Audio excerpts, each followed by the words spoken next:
Bienvenue dans Marque-Page. Nous sommes en compagnie aujourd'hui de Joëlle Braque de Payot Libraire. Bonjour Joëlle. Bonjour. Vous êtes venue nous parler d'une jeune auteure jurassienne avec un ouvrage qui s'intitule Un été de trop, mais c'est un faux roman suisse. Oui, il est faux dans le sens où il se passe entièrement en Allemagne. Ah. C'est là que Marcus et Émilie s'étaient rencontrés il y a quelques années. Émilie est une Suissesse qui était partie comme jeune fille au père, dans une famille dont le jeune père de famille, évidemment, avait fini par craquer un petit peu.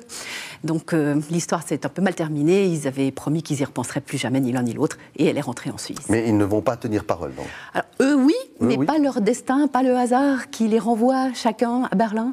Sans le savoir, ils vont finir par se retrouver dans un jeu de chassé-croisé qui laisse une très très belle part à la ville de Berlin, en fait.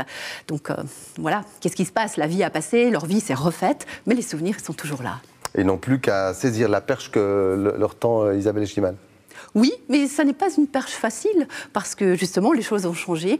Et puis surtout parce que, loin d'une histoire à l'eau de rose, c'est le roman de quelqu'un qui a beaucoup de punch, de dynamisme, qui crée des personnages costauds et des dialogues vraiment percutants. C'est un premier roman, mais ce n'est pas un roman de débutante. Joëlle, merci.